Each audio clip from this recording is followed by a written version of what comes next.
le podcast d'Entre Meufs. Vous reconnaissez la voix ou pas? Ouais.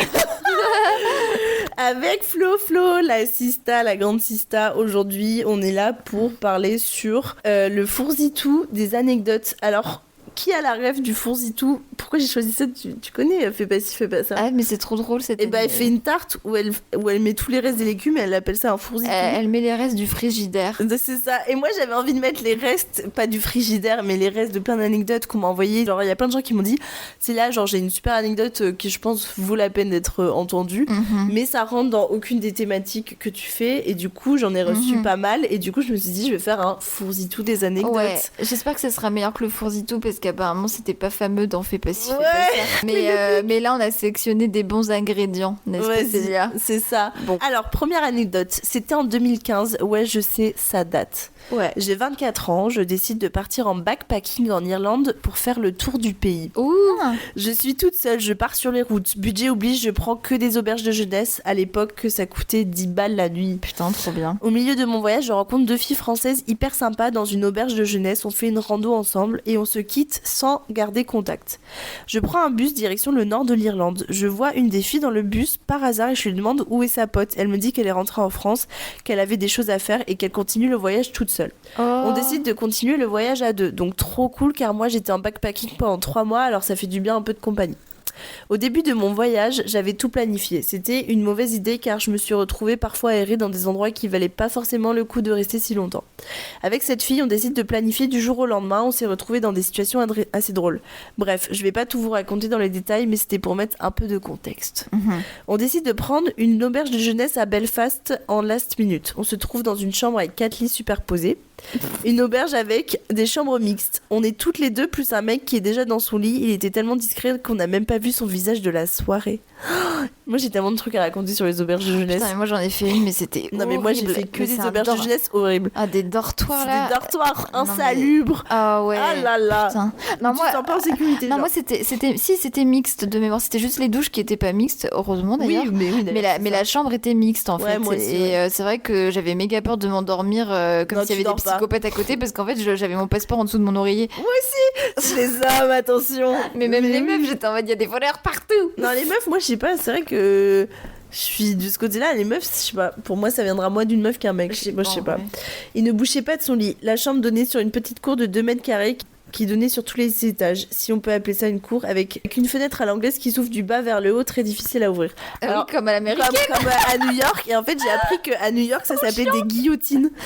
Oui, C'est des, genre, les Américains disent guillotine window. Guillotine window. En fait, ça ressemble vraiment à une guillotine parce que ma boss au taf, elle avait pas réparé les fenêtres. Bref, pourtant elle a de la En thune. fait, ils ont pas. Et genre, en gros, genre, quand on ouvrait le truc, il se claquait d'un coup. Tu fous ton doigt là, c'est fini, c'est guillotiné. C'est Genre, vrai. c'est Non, mais mort. il manque de sens pratique ces pauvres anglais Ouais. parce qu'honnêtement tu te dis mais c'est galère de monter Non, ce mais les truc, tu te casses tous les Non, ongles mais et tous les non, doigts mais- en fait. Ouais. Nous en France, on a un double On a vitrage un qui s'ouvre système tranquille. très simple avec une poignée en fait. C'est ça. Genre, Mais c'est comme les pommeaux de douche. Genre aux mais- États-Unis, t'as un pommeau qui est bloqué.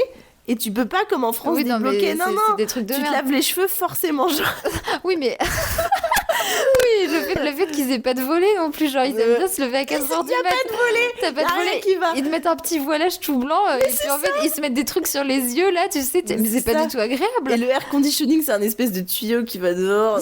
Mais il y a rien qui va. Rien qui va. Franchement, il y a rien qui va. Vive l'Europe. Donc en gros, dans cette petite cour, il y a une fenêtre à l'anglaise qui s'ouvre du bas vers le haut, très difficile à ouvrir. Je donne ce détail car ça a son importance pour la suite. Vu qu'on avait assez de place et que les autres lits n'étaient pas pris, on prend chacun un lit en bas d'un lit superposé. Ok. Ok. Moi aussi, je prends le lit en bas, je préfère, parce que vas-y, flemme d'être en hauteur. Ah non, moi j'aime bien être en hauteur, ça me fait me sentir en sécurité. Mais non, parce Comme que ça, si si t'as un quelqu'un- danger, il faut que tu sautes, hein. Bah Tu non, dis- s'il y a quelqu'un qui arrive, je le pousse en fait. Non. Tu sais, Célia, comme dans les guerres. Non. Genre, les plus difficiles, c'est d'assiéger les tours. Parce qu'en fait, tu peux lancer des flèches en bas et tout. Non, et tuer parce tous que moi, les gens. moi, je pense que quand on est en bas, on peut partir vite. Genre, tu peux courir vite. Toi, t'es obligé de descendre Non, du mais truc. attends, le mec, il escalade l'échelle. T'inquiète que moi, je l'entends. Et je lui mets mon pied dans la gueule. Mais Et quand t'es en bas, tu l'entends aussi, mais t'es caché parce que t'as quelqu'un au-dessus de toi qui est au niveau de la tête, mais d'ailleurs. caché de quoi en fait? Parce Il peut qu'en fait, quand t'étouffer les avec gens son ils sont oreiller. debout... Non, mais parce que moi, j'ai des souvenirs de tellement de fois où j'étais dans des hostels et je me retournais et t'avais des gens debout, j'étais au niveau de leur tête parce qu'ils étaient debout, genre, enfin bref, bon, vas-y, je vais passer à autre chose. Bah ouais, mais moi je serais plus sereine, D'être en haut. Est-ce que t'as vraiment le choix? Pas forcément. Bon, bah là, ils se sont mis en bas. On s'endort et là, je me réveille en sursaut. Ok. Putain, il est 4h du matin et un mec déplace mon lit. Le lit superposé sur lequel je dormais. J'hallucine, je lui dis What are you doing? Et le mec répond tranquillement Je dois accéder à la fenêtre. Mon lit superposé donné sur la fenêtre, je comprends rien. Dans le cul, le mec est pas net. Puis le mec galère à ouvrir la fenêtre vu qu'elle était très lourde. Il a un kebab dans les mains, il a les pupilles dilatées. Oh putain. Oh merde, il était complètement camé. Attends, mais moi, s'il y a un mec qui me réveille pour ça, je dis go fuck yourself. Vraiment, go fuck yourself. En vrai, ça me fait rire qu'il ait voulu décaler le lit pour aller ouvrir la fenêtre avec son kebab à la main, genre. Oh là là, le mec finalement arrive à ouvrir la fenêtre et se referme directement. Il pisse dehors avec son kebab dans les mains. Pourquoi, je ne sais pas. Il y a des toilettes dans l'auberge. Il y a zéro logique dans cette histoire de toute façon. J'en ai vu des vertes et des pas. Ça m'étonne tellement pas. Quand il a fini ses affaires, il me demande d'ouvrir la fenêtre. La fenêtre était hyper lourde et je n'arrive pas à l'ouvrir. Et là, la fenêtre était hyper lourde et je n'arrive pas à l'ouvrir. Et j'avoue, je n'y ai pas mis de ma volonté. Bah non, mais en même temps, il est 4h du matin. Mec, c'est ta sauce. Genre vraiment, mais c'est moi, ta sauce. J'aurais fait semblant de dormir. J'avais pas envie de lui ouvrir. Le mec réfléchit même pas 2 secondes. Il monte l'échelle de secours, casse une fenêtre en hauteur avec son pied nu. Il n'avait pas de chaussures et il redescend par l'escalier pour revenir dans la chambre. Je suis à la porte, ma pote est réveillée. Le mec au visage inconnu fait semblant de dormir. J'ouvre la porte et je lui dis mais qu'est-ce que tu fous en anglais? Et il a foutu du sang partout dans l'escalier avec son pied blessé. Il répond pas, il va se coucher tranquille. Elle était complètement. Putain, mais il va avoir méga mal. Moi, il n'y a pas un monde où je dors. Mais en fait, il planait complet. Oui. Il était vraiment drogué, donc il se rend pas compte. Je vais voir un des mecs du staff, un français, et je lui explique la situation. Le mec, on en a rien à faire. Il me dit juste, oh, c'est juste un mec bourré. Putain, mais. Bah, il a cassé une fenêtre quand même. Bah ouais, avec son pied en sang.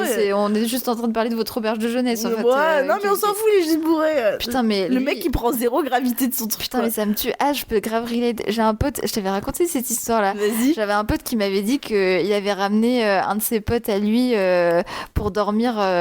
Il l'avait hébergé gentiment pour une soirée et les mecs étaient complètement bourrés, qu'il a confondu les toilettes avec la buanderie et il a fait pipi au milieu des boîtes de conserve, genre.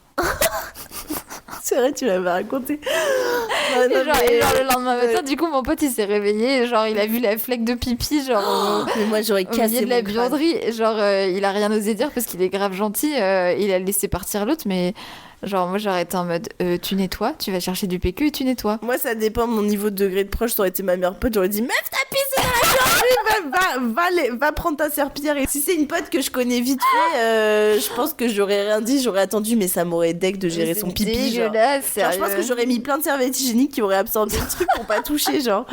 Moi j'aurais mis carrément le paquet de PQ en fait. Mais vraiment. Ouais, non mais vas-y, non mais moi je touche pas, y a pas. Je prends mes gants de nettoyage là. Plus jamais il y a quelqu'un qui dort chez moi. Non mais donc en gros il nous laisse avec un mec chelou dans la chambre avec un pied qui pisse le sang. On avait allumé toutes les lumières, le seul mec dans la chambre qui était avec nous, ce gros lâche, faisait toujours semblant de dormir. Putain mais quelle enflure. Non mais les lâches comme ça. Quelle enflure, ça me en fait moi je peux vous parler de j'ai une histoire à relate après sur un lâche dans une auberge de jeunesse. Moi aussi je m'étais fait agresser et personne n'était venu à ma rescue, tout le monde enfin sauf dans un une mec. Auberge non pas dans une auberge, c'était dans le métro et tout le monde avait fait semblant de rien voir. Non mais oui. Non mais surtout en fait le truc c'est que moi les meufs qui font semblant de pas voir, je leur excuse parce que c'est des meufs. Bah elles ont peur, mais il y a des peurs et même moi genre je vois une meuf par solidarité féminine, j'irais mais je me sentirais je serais en mode viens meuf on va courir des fois toutes sur les le deux. moment t'es trop choquée pour réagir, t'es un peu mais par contre un gros daron quarantenaire de t'es mort là qui est censé être un homme capable et qui est une grosse merde et qui a des enfants, bah tu te réveilles. Et je serais en mode mais mon grand tu vas te lever et tu vas m'aider en fait. Ah mais moi les hommes comme ça j'ai zéro. Après c'est vrai que peut-être que la chose à faire c'était de laisser l'autre pisser le sang et peut-être crever dans la nuit. Non je rigole. Je ne sais pas ce qui se passe dans nos têtes à ce moment-là mais on décide d'aller se recoucher. En y repensant on était un peu inconsciente. Mais non meuf, moi aussi je serais allée me recoucher. Tu veux faire quoi? Il est mort, ça dépend de la blessure. Est-ce que vraiment ça pissait le sang ou est-ce qu'il s'est juste fait un peu mal, tu vois? Ça dépend. Si vraiment il pissait le sang, j'aurais été en mode on va à l'hôpital. Il y a une grosse traînée de sang dans le couloir, j'aurais été en non il faut l'emmener aux urgences, il est en train de perdre tout son blood. Ouais, moi aussi. Mais ça dépend. Putain, 6h du matin, ça crie dans les couloirs, il y a du sang partout, normal. Une fille appelle la police, Putain, le merde. mec se réveille, oh shit, et il se barre de la chambre. Ah non, mais minutes- il allait bien du coup. J'ai Je trop sais pas. peur. Bah non, c'est l'autre mec, le lâche. Ah, c'est l'autre. Ah, Ouais, je putain. pense. Quelques minutes plus tard, la police débarque dans la chambre, on peut témoigner, ils prennent la situation très au sérieux. Bah voilà, enfin eux qui mesurent la gravité Mais en de la... vrai, oui, parce que si pisser le sang, c'est très Mais grave oui. en fait. J'étais vraiment en colère contre le mec du staff. Pendant que ma pote témoignait en premier, je suis allée demander un remboursement de la nuit pour moi et ma pote. On devait y rester plusieurs nuits, mais on est parti avant. J'ai plein d'anecdotes sur ce voyage, mais je vous partage le plus insolite. Bisous les filles, merci pour votre podcast. Bah, Putain, j'aurais trop aimé avoir non, d'autres mais anecdotes. honnêtement, Elle je était suis trop bien. contente que la police soit venue parce que ça Moi va aussi. lui permettre de dire la vérité, c'est-à-dire qu'elle a alerté le staff Ouais. qui a rien foutu. Ouais. Ce mec trop con. Non mais oui, mais moi j'ai plein d'anecdotes à raconter sur des hostels. Mais genre la plus choquante que je peux te raconter, c'était quand j'étais en Malaisie. On était allé dans une hostel à Kuala Lumpur. Et les hostels là-bas, ils font, tu vois, nous en France, en Europe, on est habitué à faire des lits doubles, des lits superposés de 2 étages. En Asie, tu peux aller jusqu'à 5 Ah oui, dans des. dans des dans auberges des- de jeunesse. Ok. Et moi, j'étais en mode, les gars, j'ai le vertige, le max. Putain, mais que je c'est puisse hyper faire, dangereux. c'est 3. Mais dans le même format ou Non, c'est plutôt dans le quoi même format, t'imagines 1 lit, 2 lits, 3 lits, 4 lits, Putain, 5 non, lits. moi je trouve ça trop Et genre, dangereux. je pense que ça va genre à 4 mètres de hauteur, tu vois. Et moi, j'ai direct dit, les meufs, j'ai le vertige, il n'y a pas un monde, je peux aller jusqu'au 3 max. Ouais, et pareil. encore, le 3e, je trouvais que c'était un peu haut, tu vois. Bah oui. Donc, je me suis retrouvée dans le 3. Et il y a une pote qui s'est sacrifiée, et elle est allée au dernier étage. Au 5e, enfin au 5e de lit, quoi. Et elle montait, mais quand elle montait, genre, t'as une bonne minute de monter pour aller jusqu'au Putain, truc et tout. j'aurais trop peur. Et genre, je me suis quand même demandé des culottes, je lui lançais le truc, ça allait pas assez haut et tout. Enfin bref, voilà. Ah ouais, mais la galère. En pleine nuit, elle a eu genre ses règles. Et en fait, son corps était tellement en stress, de peur de tomber, parce que tu sais, les lits, ils étaient pas du tout. Genre, je pense que tu te retournes 2 fois dans ton lit, tu tombes, tu meurs. Hein. C'était vraiment ça. C'était Non, mais il y avait de la sécurité quand même. Pas tant. Bah. Une petite barre, quoi, comme des lits normaux, quoi. Ouais, mais il faut y aller pour la. Faut y aller, mais voilà. Et en gros, le lendemain, on se réveille et tout se passe bien, et on va prendre le petit-déj. Et quand elle se lève du petit-déj, genre là, elle était en pantalon blanc. Elle avait Et du son sang pantalon partout. blanc, et c'est que du sang, genre, il est devenu rouge en fait. Mais quand je te dis, genre, une chute des Niagara. Et en fait, elle était en mode, oh putain, devant tout le monde. Donc, enfin, Elle la était pauvre, contractée gênée. toute la nuit, Et peut-être. en fait, toute la nuit, elle a contracté de Ouais. peur son corps qui tombe. Et du coup, elle a contracté son utérus et donc je pense que son vagin. Et genre, tout le sang d'une nuit entière a dégouliné. Bah, je sais qu'on peut contrôler les règles en Et fait. oui, moi tu aussi, peux, donc tu peux contrôler. ton flux, tu vois. Ouais. Et genre, ça m'avait trop choquée parce que j'étais en mode, mais putain, comment tu te contrôles dans ce genre de moment. Et aussi, la deuxième anecdote à raconter, moi, quand j'étais avec Nina, on était partis au Mexique et on était allé à Valladolid, la ville de merde d'ailleurs. Tout le monde en parle de cette ville juste parce qu'il y a une histoire. Ah alors oui, que- c'est vrai, j'ai étudié ça quand j'étais Mais jeune. moi La aussi, conférence controverse- de. la Ah oui, la controverse de controverse, Valladolid. pardon. Et j'y suis allée et franchement, on a passé une nuit, on s'est dit c'était de la merde. Et pareil, genre, les chambres, elles étaient partagées. Et je sais pas comment te dire, Hmm. mais il y avait une ambiance de trafic d'organes. Ah. C'était horrible. Genre, je sais pas comment te dire, mais ça traîne, ça, tu vois, c'est des gens, c'est que des jeunes, ça se regarde, il y a de la drogue. Et je sais pas, pour moi, il suffit d'un truc et ça peut aller très très vite. Et t'as très peu d'intimité et Bah on peut oui, vite c'est te le voler tes principe. papiers. Et en vrai, Mhm. bon, c'est trop bien, c'est à faire, tu vois, mais c'est hyper insécure. Donc, Ouais. bref, voilà. Voilà. Bon, enfin, bref. Bon, en tout cas, on te fait des gros bisous, ma belle. Merci pour cette anecdote. Franchement, t'as l'air d'être une grosse backpackeuse. J'aurais bien aimé avoir encore plus. Non, mais ça me tue la Mais, l'histoire. Elle est trop Elle drôle est trop en vrai. drôle. Attends, mais le mec. Mais qui revient. Et Non, mais en puis, plus, moi, elle, en elle, plus, elle- tu sais que moi j'aurais été comme elle, j'aurais dit tu te démerdes, tu sais, j'aurais fait la morte dans mon lit, je serais jamais allée ouvrir. Non, en vrai, je pense qu'honnêtement, j'aurais eu pitié du mec. J'aurais été en mode, bon, vas-y, il est complètement pété, donc il contrôle même pas. Mais je pense qu'honnêtement, j'aurais été quand même, j'aurais galéré Ah à oui, ouvrir moi la aussi. fenêtre. J'aurais. Non mais Ouais, une attends, une guillotine, moi j'ai du mal à l'ouvrir. c'est hyper galère. En plus, à 4h du mat, vas-y, t'as la tête dans le Ouais cul. non mais moi je suis exécrable la nuit. Tu veux dire la prochaine Fofo ou pas? Ok. Quand la clé a plus de caractère que moi. Ok. Pour remettre un peu le contexte, c'était l'été, j'avais environ 12-13 ans et on était en vacances sur la Côte d'Azur avec ma famille. Un soir, après une journée à la plage, on est allé au resto. C'était un resto qu'on connaissait très bien car ce n'était pas la première fois qu'on y allait. Important pour la suite. Ok. Comme d'habitude, on s'assoit, on commande l'apéro puis les plats. Jusque-là, rien de bien étrange, sauf qu'à un moment donné, l'attente commence à se faire longue. Comme nous étions 8, je me disais que c'était normal et que tout allait arriver en même temps. Ah oui, je l'ai déjà lu. Je l'ai lu cette anecdote. Or, Elle est excellente. je le rappelle, nous sortions d'une journée plage, donc évidemment j'avais une envie pressante de pipi. Comme les plats tardaient à arriver, j'en ai profité pour aller aux toilettes. Ok. Qui se trouve à l'étage. Comme je connaissais bien les lieux, j'y suis allée seule, sans mon téléphone. Détail très important. J'entre dans les toilettes, je ferme ma clé, je fais mon affaire, et là, impossible de sortir. Oh putain, merde. Elle est coincée dans les chiottes. La porte refuse de se déverrouiller, je comprends très vite que je suis coincée sans moyen de communication. Sans téléphone. Oh là là. Je tente tout, tourner la clé dans tous les sens. C'était une vieille clé et non un simple loquet, sinon ça aurait été trop facile. Taper sur la porte, appeler s'il y avait quelqu'un, mais bon, on était à l'étage, donc peu de chance. J'ai même regardé la fenêtre pour voir si je pouvais passer par là, mais c'était à l'étage et surtout je ne savais même pas où elle donnait, donc sauter n'était pas une option.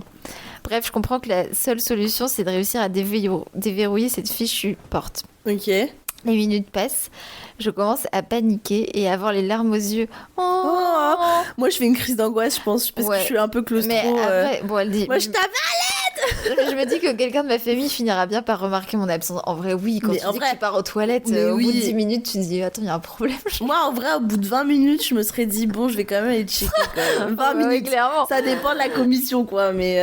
ouais, donc bref, j'essaie de garder mon calme et j'attends. Finalement, au bout de 15-20 minutes, j'entends quelqu'un arriver, c'était mon père. Soulagement tout total. Je lui explique la situation et ensemble, on réussit à ouvrir la porte. Oh papa, sauveur. Quand je reviens à table, les plats sont servis depuis un moment. Tout le monde a déjà bien avancé. Mes frites commençaient à refroidir, mais c'était pas grave. Au moins, je n'avais pas sauté par une fenêtre au hasard. Oui, c'est comme ça que j'ai relativisé. Depuis ce jour, je ne vais jamais aux toilettes sans mon téléphone. Trop peur que ça m'arrive à nouveau et j'ai développé un petit trouble qui était déjà là avant mais qui maintenant me rappelle toujours cette histoire. Je ne sais jamais dans quel sens tourner une clé, que ce soit pour verrouiller ou déverrouiller une porte, ça me le fait partout. Chez moi, chez mes parents, même avec le principe de dévisser, visser. Bref, une petite galère du quotidien qu'il faut encore vivre aujourd'hui. Tu sais plus s'il faut tourner à gauche ou à droite. Ah, c'est trop cute comme petit... Voilà ma petite anecdote d'enfance qui m'a laissé un léger traumatisme. Bon podcast à vous. Ah, elle était trop bien ton anecdote. Moi, je l'avais lu. Quand t'es enfant, c'est vraiment le genre de truc qui te trauma. Mais, mais oui. Ouais. Moi, je me souviens, quand j'étais petite, non, j'avais genre 14-15 ans, à la plage en Bretagne, il y a une... Tu sais, parfois, t'as des chiottes, là, hyper dégueulasses, des chiottes publiques au bord de la plage. Ouais, où le loquet se ferme automatiquement, c'est normalement. Ça, les trucs gris grands, là. Ah, moi, je rentre là, c'est déjà crise d'angoisse à moitié assurée. En fait, moi, ma pire phobie, c'est pas de rester coincée. Non, c'est pas de rester coincée là. Ma pire phobie, c'est de me prendre le jet de nettoyage. En fait, tu sais, en gros, c'est pareil, ça se déclenche normalement quand ta porte se reclaque derrière. Oui, et après, ils te mettent, veuillez attendre un petit instant, le nettoyage se fait. Sauf qu'une fois, ça a bugué, genre. Ouais. Et en fait, moi, ça m'est jamais arrivé de me faire asperger, mais en fait, ça m'est arrivé pour le coup une fois que les toilettes, tu sais, de passer sans faire gaffe ma main devant le capteur, alors que j'avais encore mes fesses posées sur le trône, et qu'en gros, je me suis pris tout le jet sur mes faces. C'est vrai? Genre, bah oui, ça m'est arrivé, ça, c'est dégueulasse. Parce qu'en fait, tu vois, genre, des fois à l'aéroport, tu sais, t'as le petit capteur là de. Oui. Et ben, genre, mais tu te reçois pas sur tes fesses le jet de nettoyage. Non, juste parce la chasse d'eau, elle tire. Bah oui, mais mais tu te relèves tes fesses et tu refais pipi plus haut. Bah non, parce qu'en fait, là, j'ai été surprise, donc ça m'a fait comme un lavement. Comme un truc japonais là, tu sais là les... Comme un bidet exactement. Et je suis putain mais c'est de la merde ce truc. Et depuis j'ai une peur panique liée à cette histoire de nettoyage dans les cabines de chiottes. Je me dis mais c'est dégueulasse, je sais pas comment ça fait. Moi ce qui m'angoisse c'est cet endroit, je préfère retenir de me pisser que d'aller dans ces endroits où mélange urine et sable. Non mais c'est dégueulasse. Sable, sel de mer, c'est dégueulasse. C'est dégueulasse. De toute façon moi quand il y a la mer à côté, je suis désolée c'est un peu dégueu mais je vais faire pipi dans la mer en fait. Je vais pas faire pipi. Je vais pas faire pipi dans les chiottes à côté parce que c'est dégueulasse. Mais oui. Genre tu vois qu'il y a de l'eau de mer et autre chose sûrement par terre.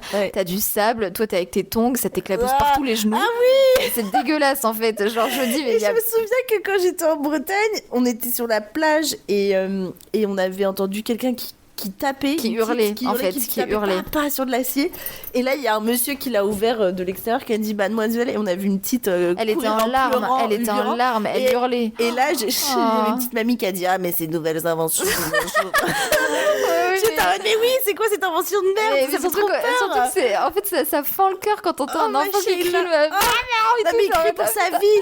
C'est écrit pour sa vie. Mais parce qu'il a peur, bien sûr qu'il a peur de rester enfermé. Puis des fois, t'as les mamans dehors qui peuvent rien faire non plus. C'est la panique à bord. On va défoncer la porte. Moi, ça m'est déjà arrivé une fois de voir une famille américaine. Le petit, il était rentré et pas sa famille. Oh. Et j'ai vu une femme qui a tout de suite... quelle femme? De toute façon, il n'y a qu'une femme qui peut faire ça. Elle a vu le petit, il a commencé à faire... Mais dans le métro. Dans le métro tout seul. Tout seul. Et il y a une femme qui m'a dit, écoute, prends ma main. On va descendre au prochain arrêt. Et on va les retrouver. Et du coup, tu sais, moi, je suis tellement curieuse que je suis descendue alors qu'il fallait pas que je descende à cette arrêt juste pour voir s'ils se retrouvaient bien. Et la famille se sont retrouvés après. Il y avait un giga câlin. J'ai lâché une larme.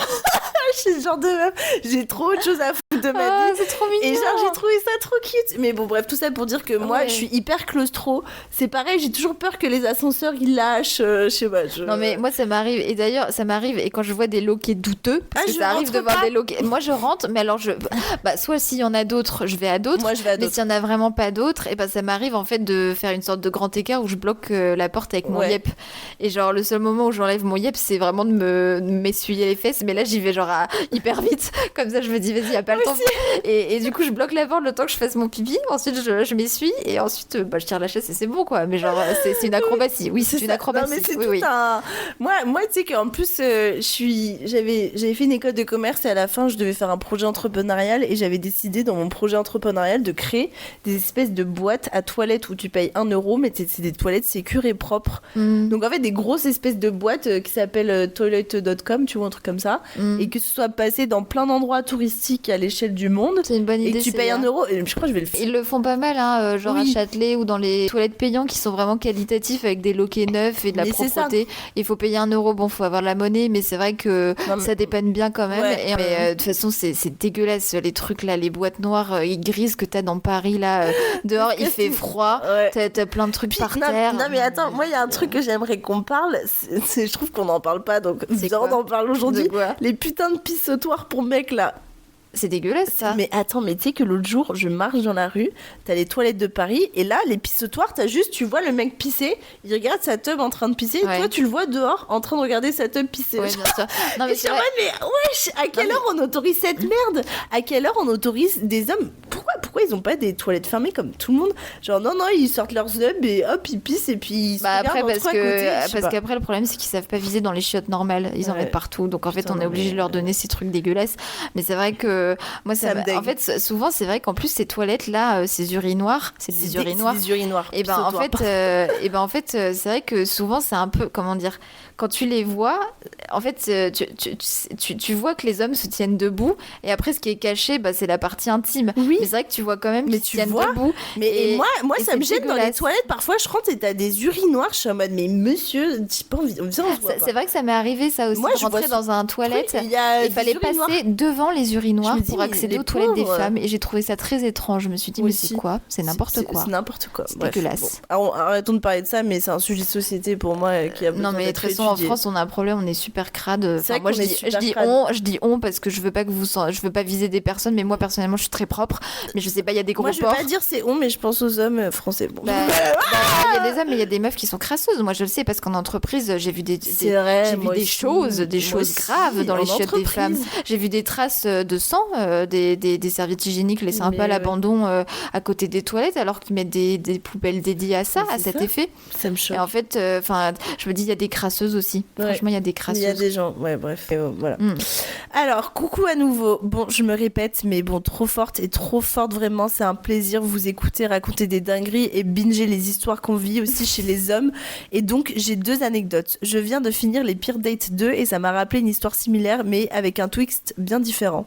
On a matché et on s'est proposé très vite d'aller boire un verre. J'avais une 20aine d'années à ce moment-là. Moi aussi, je me la jouais gentleman parce qu'on se dit que c'est galant et qu'on se dit qu'au pire, c'est sympa. Donc je vais en me disant que je l'invite. Elle propose un resto. Elle est là quand j'arrive. Elle nous a pris un verre chacun. Elle connaît bien les serveurs. J'ai l'impression que c'est son QG. On discute, c'est sympa, mais sans plus. On flirte avec la limite du chiant, mais sans jamais la dépasser. C'est tellement...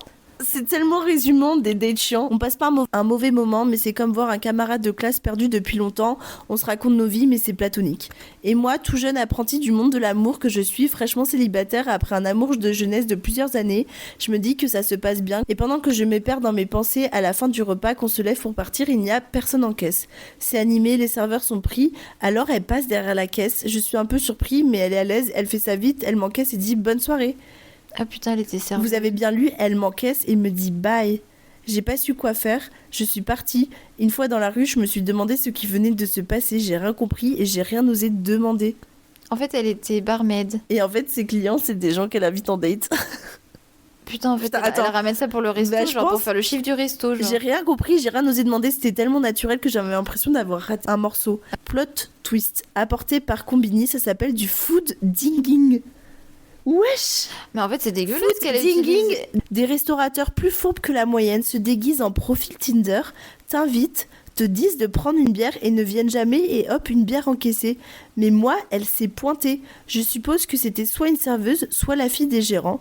Elle était évasive sur ses parents, balèze l'arnaque en tout cas. Je ne me souviens ni du nom du restaurant, ni du sien, mais ça m'a appris à parler avant de rencontrer. Ça évite bien des galères. Naze. En gros, ça veut dire qu'il y a Putain. c'est du restaurant de binging. Il y a des gens que tu rencontres qui te viennent juste pour faire marcher le restaurant. Oui, c'est ça. En Je fait, suis en choquée, gros, Flora, je tombe des ça me nues. fait... Putain, mais en fait, elle t'a utilisé. Ça m'aurait vraiment Putain, saoulée. mais j'en apprends de plus en plus sur le marché du dating. Alors, petite anecdote à raconter parce qu'elle fait toujours bien rire, je trouve. J'étais avec un garçon. Ce jeune homme était fan de cosplay et particulièrement de Star Wars. Ça faisait quelques temps qu'on était ensemble. Un soir, on se taquine, on se chauffe un peu. Il part à la salle de bain et revient dans la chambre. En mode Star Wars. Ouais, je pense. Chambre dans le noir, bien sûr. Je vois pas quoi, son verre luisant. Il me regarde en l'agitant et me dit « Je suis ton père ». Petit contexte, à l'exposé, ça faisait 1 an que j'avais perdu mon père. Pourquoi il a dit ça? C'est trop C'est bizarre. horrible, moi j'aurais chialé. Tu perds ton père et il dit « Je suis ton père ». C'est horrible. Grand moment de solitude parce que je savais pas si je devais rire ou pleurer. Ah Fun non, fact, j'ai fait les deux. Aujourd'hui, ça me fait toujours autant rire que je le raconte à de nouvelles personnes. Bon, Attends, mais c'était une petite anecdote. il a vraiment dit ça, je suis ton père. Alors qu'elle a perdu son père. Non, C'est le mais truc à pas dire, genre. Non, mais attends, mais c'est un malade mental. En plus, c'est hyper gênant. Ouais, c'est Il était hyper tout gênant. nu. Ouais. Il a dit je suis ton père. Ouais, avec un... J'aurais rallumé la lumière Tu direct. sais qu'il y a j'aurais des dit, non, mais tu dis pas préservatifs ça, en qui fait. sont fluorescents, je crois, dans la nuit, donc ça devait être un truc comme ça. Putain, Comme mais un c'est trop sabre drôle. Star Wars. Je sais pas, moi, ça me... Ok, non, mais chacun son délire. S'il veut, fine. Mais par contre, il Ouais. dit pas je suis ton père. Ouais, Genre, honnêtement, je pense que j'aurais. Ah, moi, j'aurais chialé. Allez, hop, c'est fini. J'aurais dit non, mais attends, tu manques pas de respect comme ça à mon papa. Il est parti. Tout. Non, non. Ouais, attends, si tu veux, je lis la prochaine parce qu'elle était petite, celle-ci. Vas-y. Ok, donc c'était au collège, je devais être en 3e et en fait on faisait les cours de sport et c'était les évaluations le jour même, on était en acrosport, donc en gros on doit faire des pyramides, figures chorégraphiques et tout. Ah, j'aime bien l'acrosport. J'avais fait ça aussi. J'ai pas du tout aimé. C'est super. Moi j'ai pas du Je suis tout aimé. contente de me faire porter. Oui, mais c'est ça parce que Flora elle est fluette. Moi aussi j'étais en haut parce que j'étais pas un gros gabarit, mais ça me saoulait parce qu'on touchait, C'est moi qui on montais touchait sur mon les- corps, j'étais en mode mais personne ne me touche. Maintenant, mais c'est moi qui touchais les dos. Je montais sur les dos de tout le monde. Je me Ouais, faisais c'est vrai. porter. Ouais, mais j'aime pas ce contact trop avec des gens qui, je sais pas, qui transpirent. Ouais. Bon, par contre, faut pas que ça sorte d'ici parce que j'ai vraiment honte et il y a que mes meilleurs potes qui le savent. Bah, ça va sortir. Bah oui, je c'est suis un désolée, podcast. j'ai un peu genre 80 000 personnes qui m'écoutent par mois, mais t'inquiète. De toute façon, c'est anonyme. T'inquiète, anonyme, ma vie. Personne sait qui tu es. Donc, le jour des évaluations à Crossport, on était en groupe de 5 et on faisait nos figures. Moi, j'avais ma meilleure amie dans mon groupe, donc on faisait que de se foutre de la gueule l'une de l'autre et très drôle. Et en fait, vu qu'on n'avait pas vraiment le temps parce qu'on n'avait pas du tout finalisé nos trucs à présenter devant tout le monde, moi, je suis pas allée du tout aux toilettes depuis le midi. Je pense que tu sens le truc venir et Elle a fait pipi sur les autres. Oh putain. Je suis sûre que c'est C'est ça. ça, meuf, mais j'aurais le changé. En haut de la pyramide, genre. Et en gros, on fait nos vidéos, machin, elle me fait rigoler, sauf que, en fait, à putain, ce ça moment-là, sort. j'étais assise sur les épaules du gars en train de tendre mes bras pour faire genre une étoile à moitié pour notre chorégraphie sur le thème Pirates des Caraïbes. Donc en plus, on avait le déguisement avec pantalon blanc, foulard attaché au niveau de la taille, bandana t-shirt avec des têtes de mort. Bref, on était vraiment dans le thème. Elle me fait rigoler, Et elle t'as me fait fait pipi. rigoler, elle se fout de ma gueule. Je suis sur les épaules du gars et là, je sens que ça va partir, donc je me lance en arrière. J'avais pas peur pour ma vie. Je m'éclate la gueule par terre, je serre les gens et tout, et je pars en courant aux toilettes. Ma meilleure amie me rejoint, elle me dit ouais, qu'est-ce qu'il y bien et tout, machin. En plus, on va passer les Vals et là, je me liquifie, je suis toute blanche. Et là, je lui dis, meuf, je me suis pissée dessus, donc là, le plus gros fou rire de toute ma vie dans ces putains de vestiaires de sport. Donc je me douche, je me lave, je change de pantalon, retourne du coup voir les autres. Il y a le groupe qui avait 3 personnes avec nous, 3 gars dont le gars, du coup, potentiellement, je lui avais pissé dessus. Ah, merde. On arrive, etc. Ils sont de dos, et là, je vois le gars sur lequel j'étais assis tout à l'heure avec une marque jaune de pisse. Enfin, c'est pas jaune, c'était plus mouillé, mais bref, je me suis dit, mais genre, il a pas cramé. Donc on arrive, on fout rire personne, ils comprennent pas, et tout. Je me dis que c'est trop bizarre qu'il a pas capté quand même qu'il s'est mouillé dans son dos. Oh, Elle a pissé sur un de ses camarades. ah merde. Voilà pour la petite anecdote, j'espère que t'arriveras à bien comprendre. Bon, bah des gros bisous ma belle, t'as pissé sur tes camarades. Ah, mais ça me rappelle, je t'avais raconté cette anecdote là dans le bus quand j'étais jeune et que... T'avais fait pipi? Non, moi j'avais pas fait pipi, mais c'était un mec Qui avait fait pipi. qui avait pas fait pipi, qui avait vomi sur le dos de quelqu'un d'autre. Ah Genre, et en fait après, du coup, enfin pas que, il avait vomi sur le sol, mais le truc c'est que le vomi ça sort pas vraiment comme tu veux, du coup ça avait aussi éclaboussé la doudoune, le dos d'un mec, et genre je crois qu'il avait pas capté, et genre je crois que j'avais rien dit, parce qu'à cette époque j'avais pas le cerveau complètement formé, mais du coup je l'avais laissé un peu regarder comme ça dans le dos, j'étais en mode...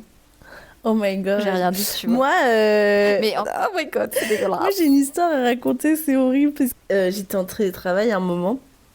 Et j'étais hyper malade à ce moment-là. Genre, j'avais le Covid et tout. C'était à l'ancienne. Vraiment, j'étais malade et tout. Et genre, en gros, en pleine réunion, je commence à avoir une quinte de tout. Mais tu sais, la quinte de tout où vraiment t'as un chat dans la gorge, t'arrives plus à respirer, ton œil il commence à pleurer et tout. T'es là, t'es genre, comme ça, t'es en train de mourir, genre. Tu sais, t'arrives à rien, t'arrives Faut plus boire à de t'apprendre. l'eau. Et je bois de l'eau, sauf que ça ne s'arrête pas. Ah, Genre, j'avais mince. ma tisane, le truc il s'arrêtait pas. J'étais en mode, I'm gonna fucking die here devant tout le monde. Genre en visio, en pleine réunion. Tu Ah, vois. c'était en visio. Ah oui, j'ai pas précisé, mais du coup, je commence à avoir une quinte de tout en pleine visio, en pleine Mais réunion avec les boss et tout. t'aurais dû muter. Et du coup, je mute, bien sûr. Mm. Mais les gens, ils me voient toute rouge en train de tousser avec l'œil qui pleure et tout. Genre, tu vois une meuf qui s'étouffe, on dirait que Ils ont appelé la police. et là, genre, je commence à boire de l'eau, ça passe pas, le truc il gratouille et tout. Et là, d'un coup, genre, je décide de genre éteindre, j'appuie éteindre, je me casse en pleine réunion, comme ça, je fais éteindre. Bah, Et je cours, genre, dans ma salle de bain Et qui t'as est à craché côté. Et genre là, je commence à tousser. Et je me baisse et je commence à vomir. Genre, en fait, genre, ça grattait tellement ma C'était une glotte. glaire. Non, ça grattait tellement ma glotte que ça a fait un réflexe vomitif. Et j'ai commencé à vomir. Et là, je me suis regardée dans le miroir. J'ai fait, mais à quelle heure, Célia, tu vomis? ah, mais je savais pas que t'avais vomi Et récemment. du coup, non, c'était pas récemment. Ah, d'accord, c'était, ok. il y a plus longtemps. Dégueulasse. Et du coup, je commence à vomir et je me regarde dans le miroir et je me dis, mais à quelle heure, Célia? Et je commence à rigoler à moitié en fou rire parce que moi, je suis là. Oui, je- c'était assez Et inattendu. c'est assez inattendu. Et là, du coup, une fois que je finis de vomir et que genre je commence à faire, bah, si ça a calmé là tout parce qu'il y a plein de vomis qui sont passés dessus. Ah Et là, bah, sauf que réunion hyper importante, donc je dois me reconnecter. Et là, je me reconnecte comme si de rien n'était, alors que je venais de budge entre deux pauses. Oui. Bon, on va lire la dernière anecdote de Fourzit. bon, c'était pendant l'été au camping. J'ai rencontré un gars, on a passé la semaine ensemble et le dernier jour, histoire de pas se quitter et de regretter, on s'est laissé aller, donc on est allé dans son mobil-home, à savoir son père était dans une chambre pas très loin, mais il était 4h du mat. On s'est dit que sur un malentendu, ça passe. Ouais, dans un mobilhome, c'est assez. C'est Les le- murs, c'est du plastique. Hein. Mais le mobil-home, il bouge surtout, je Et suis moi, je me sûre. dis, ah Marc. Je sais pas, ça me dégue. Bon, on fait nos affaires, je finis dessus et là, la porte s'ouvre et c'était son père qui venait littéralement de rentrer. Moi, comme une conne, je me retourne, donc petit contact visuel le plus gênant de ma vie. Ah putain. Il dit ah mince, Mince. alors ferme la porte. Je vais être en mode ah oui mince. C'était horriblement gênant, mais le pire, juste après, il va aux toilettes et pendant que j'étais en train de mourir de gêne, j'entends quoi? Il était en train de chier dans les chiottes juste à côté comme si de rien n'était. Bon bah au moins il s'est dit. Ah, il était à l'aise, le daron. Juste à côté, oui, c'est comme si de rien n'était. Sauf que détail important, c'était le mobil-home à côté du mien. Donc ma mère et son père se sont fait copains le lendemain midi. Ma mère me dit quoi? Ils viennent tous manger à la maison ce midi. La Ah, panique, c'est trop gênant. la panique. Au final, au milieu du repas, il me dit alors les vacances, c'était comment Julie? Je n'ai jamais été autant gênée de ma vie. Alors que en plus ma mère ne savait même pas qu'avec le mec on se fréquentait. Horrible. Voilà, je l'ai plus jamais revu heureusement. Oh, Putain, c'est mais gênant de ouf. C'est hyper gênant. Je sais pas ce qui me gêne Je le crois plus, que je c'est serais- d'entendre le daron chier à côté. Le lendemain où le daron, il te fait... Après, il a l'air assez à l'aise avec, hein, en mode, il a fait... Ah, Je pense qu'en fait, honnêtement, genre, il a juste fait « Ah, mince !» je pense qu'honnêtement, c'est pas du tout la même relation qu'un père peut avoir avec sa fille versus un père avec son fils. Oui, Je pense qu'il est un peu en mode bon, bah, il fait ce qu'il veut. Grand bien lui fasse. Oui, voilà, c'est ça. Mais je pense qu'il était un peu en mode cool. Et ce qui est gênant, par contre, c'est de s'être revu le lendemain en mode dîner familial. Moi, ça m'est déjà arrivé d'être surprise comme ça. Je te l'ai raconté. Ah si, je vois, tu m'avais dit. C'était au Mexique. Ah non, tu m'avais pas dit. C'était avec Ricardo. Ricardo. Donc en fait, Ricardo, j'étais dans une coloc de 17 et moi, Ricardo, je suis vraiment tombée amoureuse de lui. C'était vraiment un mec super. Si j'avais pu, je serais encore avec lui. Mais bref, la distance a eu raison de notre couple. Et je me souviens qu'une fois, il m'avait dit « You want to come to my place ?» En gros, ses parents, ils étaient divorcés. Et lui, il vivait chez sa mère. Et ses parents, c'est des gens super bien qui veulent le bien de leur enfant. Du coup, ils ont acheté un appartement. Genre, en gros, le père... Ils ont divorcé, donc le père vit à l'étage 6, la mère vit à l'étage 5. Comme ça, une semaine sur deux, et ils ont pas de déplacement de... Enfin, trop bien. C'est bien. Genre, il m'avait dit, j'étais en mode... J'avais rencontré son père, d'ailleurs, enfin... C'est quand même dur pour les parents, parce que bon... Ils se croisent et tout, mais ça, c'est pas évident. Ça pour les enfants, tu vois. Bien sûr, mais et c'est j'ai pas trouvé ça facile. trop mignon, et de toute façon, son père, c'était un mec super. Sa mère, c'était une femme super. J'avais rencontré toute la famille, même sa sœur, enfin... Ils étaient tous bien. Oh, c'est dommage qu'ils soient divorcés, ça aurait pu être une belle famille. Oui, c'est vrai. Et donc, bref, du coup, il m'invite, il me dit come to my place et tout. Et c'était un après-midi après le foot, parce qu'on faisait du foot ensemble. Et il m'avait ramené, du coup, chez lui. Et on devait juste prendre l'apéro et regarder un film. Bref. Sauf que c'est pas ce qui s'est passé. Ouais, mais Netflix and chill, c'est pas ça. C'est ça. Netflix et du coup, on commence à se poser et... à regarder le film et tout, il était trop chou, il a préparé genre du gin tonic et tout parce qu'il sait que j'adore ça et tout. Et bref, on commence à faire juste à bien s'embrasser tout ça et forcément à commencer un peu à se dénuder. À faire des bails. C'est ça, à faire des bails. Pour faire crac-crac. Non, franchement pas. Pas jusqu'à là. On était juste, on chillait quoi, tu vois. Ok. Enfin, je sais pas. Et il y a la maman qui est rentrée. Et non, du coup, on était chez le daron. Ah, ok, parce que c'était la semaine où il devait être chez sa daronne. Et en fait, oui, c'est ça. Et en fait, son daron, il a un big poste en finance à Mexico. Et il m'a dit, genre, t'inquiète, il revient jamais avant 22h et tout. MDR. Il était 16h un mercredi, donc on s'était dit, genre, revenu. vraiment. Et on était dans le salon. Putain, mais ça aussi, pourquoi vous avez fait ça? Je sais pas, parce qu'on a regardé la télé. C'était pour la télé. Ah, mais je sais pas, quand j'y repense. Et là, à un moment, du coup, on est... moi, juste, j'avais encore mon soutif et mon jean et tout. Juste, j'avais plus de t-shirt et lui aussi. Et là, on entend quelqu'un qui ouvre la serrure. Putain, j'aurais mis mon truc en... Et genre là, eye contact avec le daron. T'as Ricardo qui court vers la porte. Mais grand homme, il court vers la porte et commence à parler en espagnol. Je capte ce qu'il dit parce qu'il parle espagnol. Il dit ay, padre, pardon. Tu peux revenir dans genre 1 heure et tout. Et là, le père, il fait... Oh, pas de soucis. Et il est reparti. Et là, il est revenu. Margani m'a fait puta madre, qui se passe au Célia? Et là, je commençais à dire quoi et tout. Il me dit, ça n'est jamais arrivé en 15 ans que genre mon père rentre aussitôt. C'est trop et là, bizarre. et j'étais en mode. Coïncidence de merde. Mais oui. Et mais... j'étais en mode, c'était le moment le plus gênant. Et pourtant, on n'était ni en train de faire crac-crac, ni des bails. Oui, mais c'est gênant. Mais c'était quand même très gênant. Et j'étais en mode. Et en plus, je l'ai revu. On est partis en vacances ensemble avec Ricardo à Porto Escondido et avec d'autres potes. Et c'est son père qui nous avait ramené du Mexique. Et le dernier jour, j'avais fait genre un dîner avec ses parents et avec lui et sa sœur. Et j'étais en mode, je sais que tu sais, nous savons. Oui. Il était hyper chou, mais il sait, tu vois. Mais c'était genre. C'est ce que je dis tout le temps, c'est que un papa avec son fils n'a pas la même relation. Donc je pense qu'il a pas le côté protecteur, un peu en mode dégage, tu touches pas à ma fille, tu vois, genre. Et je pense que du coup là avec son fils, il a un peu adopté un comportement en mode t'es grand, tu fais ce que tu veux. En vrai, c'est mature. C'est mature. Non, mais c'est mature parce que c'est vrai qu'il l'a tout de suite intercepté en mode est-ce que tu peux revenir plus tard? Ouais, et le daron il est parti manger une pizza, genre. J'étais en mode gênée. Et depuis, après, on était en mode non, mais laisse tomber. C'était le moment le plus gênant of my life. Après, on est tous humains. Mais après, au moins, ça permet de détendre l'atmosphère par rapport à ça. Tu t'es pas senti gêné de faire caca à côté. Et après, on allait manger un gros domac. Genre, ok, d'accord. Après, je suis dit domac et après, on va chez moi et on s'était posé, on avait fait la fête et tout, tu vois. Mais j'étais en mode plus jamais. C'est trop gênant. C'est gênant, le eye contact avec le dad. Est-ce que toi, t'as une anecdote fourre-tout à raconter, genre lambda que t'as jamais raconté, mais que tu penses qu'il vaut la peine d'être... Savoir que moi, maintenant, je suis une grande sportive parce que je vais au travail en vélo, voilà. Et en fait, à un moment, du coup, j'étais sur ma piste cyclable, tranquille, je vais à ma petite vitesse.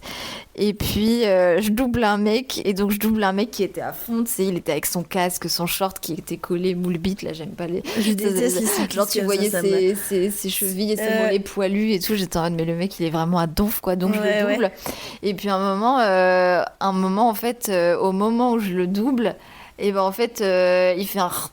Et puis là, en fait, il a craché sur moi, en fait, parce qu'il a craché sur le côté. Et du coup, moi, genre, en fait, c'était pas sur moi. Il t'a craché dessus, genre. En fait, ouais, mais c'était moi, je l'aurais défoncé. C'était pas sur moi, je pense que c'est tombé sur une de mes roues ou quelque chose. Ouais. Et du coup, bah, je continue à faire comme si de rien n'était parce que c'est très gênant. Et puis après, genre, je l'entends crier oh, sorry. Genre... Oh putain. Moi, j'aurais été mais toi, je vais te retrouver. Aidez-moi, je vais te retrouver. Et du coup, j'ai fait genre que j'entendais rien, mais j'étais pas dupe. J'étais en mode oui, j'ai vu que tu m'as craché dessus, frérot. Genre. Putain, moi, j'ai repensé à une anecdote qui m'est venue. Elle était bien ton anecdote. Merci. Flora. Mais je repense à une anecdote qui est très gênante. Je crois que je te l'ai jamais racontée, mais j'aurais dû te la raconter. Moi, je vois souvent des choses parce que il m'arrive toujours des dingueries dans ma vie. Je vois des choses que j'ai pas envie de voir forcément. Okay. Et là, je pense que par souci d'anonymat, je vais essayer d'être assez, mais tu comprendras. Je vais dire des trucs en off à Flora et vous pourrez pas tout comprendre. En gros, du coup, quand on vivait dans un pays étranger, quand j'étais adolescente, bref, c'est à ce moment-là, donc tu sais où c'est. En gros, à l'époque, j'étais hyper copine avec des filles, tout ça, et on s'invitait souvent les unes chez les autres. Et en gros, ils venaient d'emménager dans un nouvel appartement. Quand je suis arrivée, tu vois, les parents, ils discutaient dans le salon. Et avec ma copine, elle m'a dit « Ah, est-ce que tu veux que je te fasse une présentation de l'appartement avant tout le monde ?» Et du coup, je dis « Ouais, pas de souci. » Du coup, elle me présente le salon, elle me présente la salle de bain, elle me présente sa chambre. Et là, on arrive dans la chambre parentale et on voit un string. Un string posé, genre un string, mais genre il a été enlevé, qui se balade porté, enlevé, posé sur le lit. Oh et là, t'as ma pote, elle me regarde, elle me fait attends, mais c'est méga gênant. Et genre, elle commence à prendre le string de sa daronne et elle le fout sous l'oreiller et tout. Et là, je me dis, mais wesh. Mais moi, j'aurais été non, mais le touche pas, sinon la daronne, elle va savoir que ça a été touché. Mais oui, mais et en fait, le truc, c'est que les parents arrivaient dans pas longtemps dans la visite de la chambre. Et en fait, ma pote, en faisant ce move-là, elle a évité la honte de la daronne de sa vie d'avoir un string qui traîne. Genre, imagine, genre, tout le monde serait arrivé, bah voilà la chambre, et là, tu vois un gros string posé sur le lit. Parce que tout le monde allait visiter. Ah putain, mais je suis morte, j'avais pas capté. Mais si, je t'avais dit que, genre, d'abord visitez-nous et ensuite les parents y allaient. Mais c'est hyper gênant. C'est ça. Et du coup, genre, c'était méga gênant. Et en fait, elle portait une jupe, et je soupçonne que c'était une petite coquine qui avait enlevé sa culotte, genre. Ça me dégue et voilà et bah, peut-être qu'elle avait juste changé de culotte en mode qu'elle était pas à l'aise. C'était mon anecdote foursitou. Attends, je réfléchis si j'ai toute cette je meurs. Ouais, je m'y attendais pas. Moi non plus. Non, parce que moi je sais qui c'est en fait. Il faut savoir que j'ai connu cette personne. Donc c'est pour ça que ça me gêne. Donc, bon bah voilà, c'était les petites anecdotes de foursitou. J'espère que ça vous a plu et on vous fait des gros bisous. Bisous.